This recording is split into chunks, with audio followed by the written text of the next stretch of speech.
Hey everyone, welcome back. Ready for another deep dive. Today, we're tackling something, well, pretty close to home for all of us parents out there. Oh, absolutely. Discipline, but not just any discipline. We're going deeper, way deeper into this whole fear-based versus faith-based approach. Oh, that's a good one. Right. I gotta admit, at first I was a little skeptical. Like fear versus faith sounds a bit, A little out there. yeah, a little out there. But then I started reading this excerpt from Fear versus Faith, A Parent's Guide to Effective Discipline, and things started to click. It's amazing how often we default to fear as parents without even realizing it. Totally. It's like, boom, the kids are pushing buttons and suddenly, Fear takes over. right? Yeah. The source paints this picture like, imagine your kid is having a full-on meltdown. They're ignoring you, everything you say, every button is being pushed. Oh, we've all been there. Right. And in that moment, you have this choice. Do you let fear drive and just react? Or do you respond with faith, with calmness, trust, even in all that chaos? That's a powerful choice. So break this down for me. What exactly is this fear versus faith idea? Okay, so at its core, fear-based parenting is about control. It comes from anxiety, worry, this need to force obedience right now, right this second. So you see yelling, threats, punishments. It all stems from fear. Okay, that makes sense. So then faith-based parenting, That's about shifting gears from control to trust. It's really believing in your child, their goodness, their ability to learn and grow even when they mess up. So instead of demanding obedience no matter what, you're guiding them through their experiences. Exactly. Think of it less drill sergeant, more like being a coach. You still set expectations, boundaries, all that, but you're guiding them towards a goal, not just barking orders. Oh, I like that. I like the coaching analogy. Yeah. And, the source actually digs into the science behind these fear-based reactions, and it's kind of wild. Think back to a time your kid had a public meltdown. Remember that feeling? Heart racing, face hot. That's your brain's alarm system. Sometimes they call it the amygdala going off. And guess what? It happens to our kids, too. Right. When we see something as a threat, like our child's tantrum, it triggers this fight or flight response.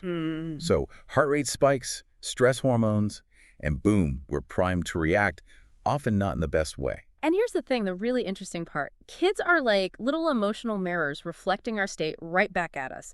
If we're freaking out, they're picking up on that fear, that anxiety. Like it's contagious almost. It really is. And it becomes a cycle.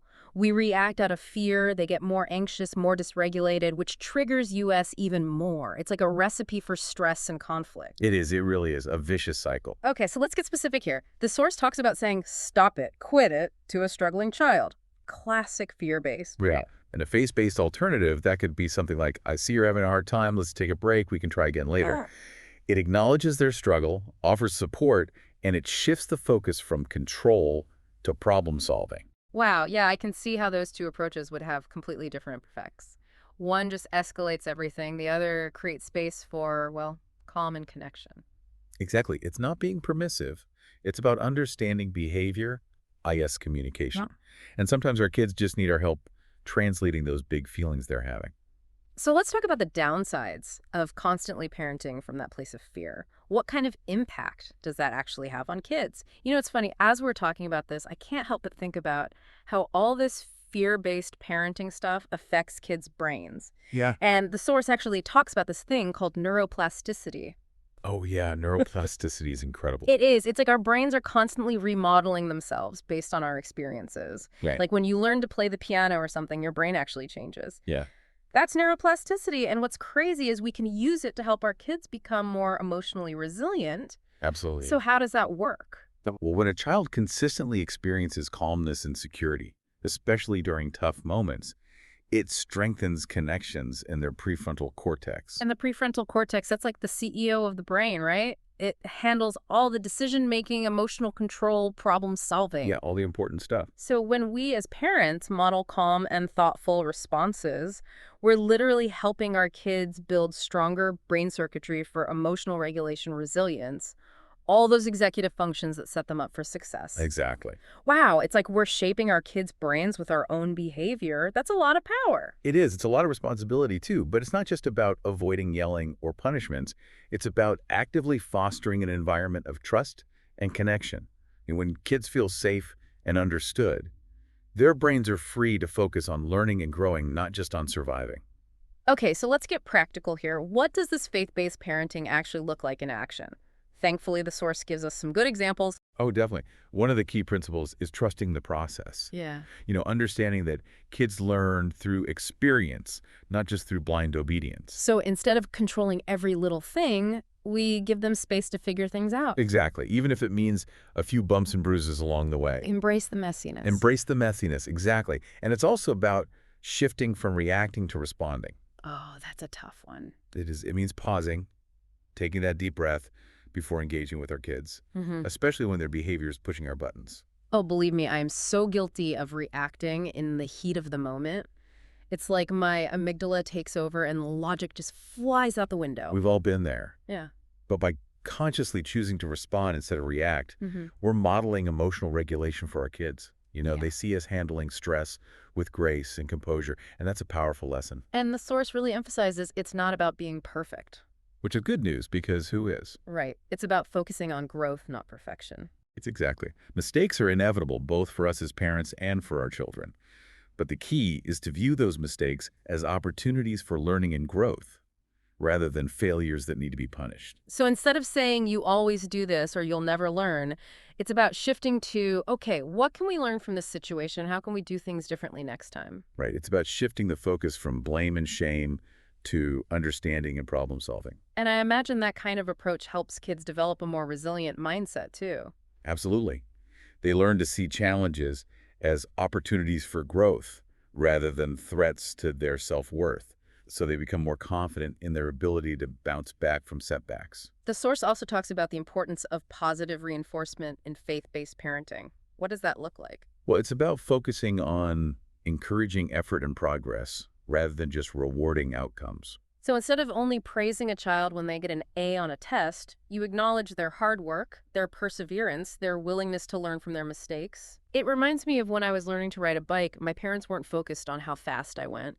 They were cheering me on for each wobbly attempt. It was those small victories that helped me build confidence. Exactly. It's about celebrating the process, the journey, not just the destination. And this kind of positive reinforcement helps kids develop intrinsic motivation.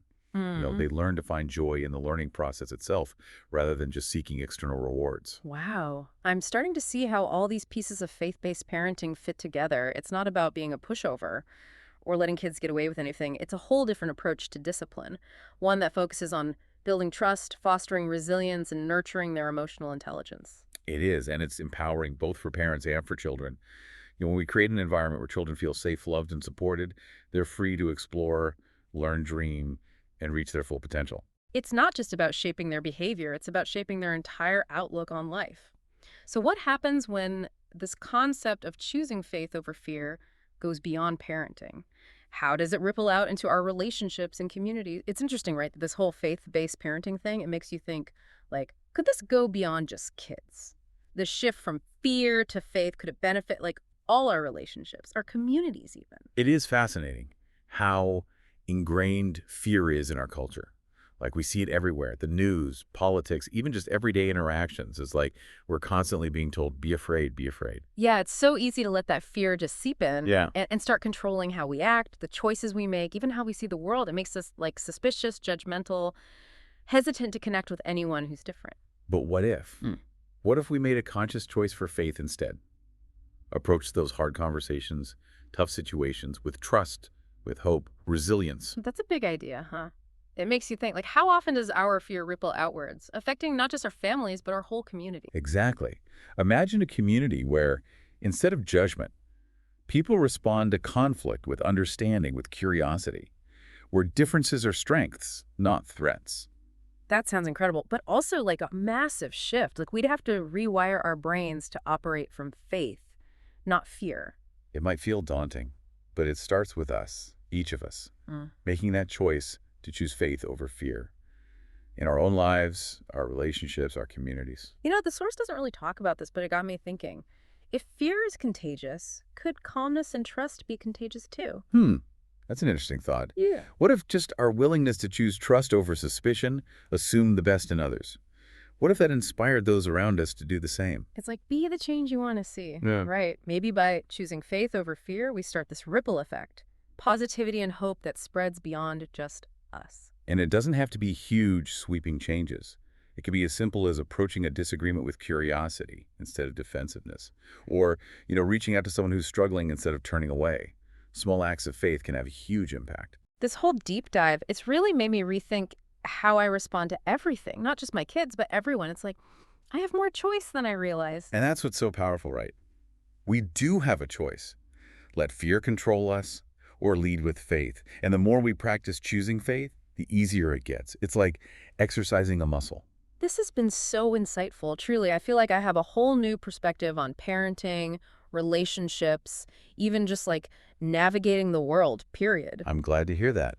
Remember, even when things feel tough, faith has the power to transform. Not just our lives, but the world around us. Absolutely. Well, thank you so much for joining us on this deep dive into fear versus faith.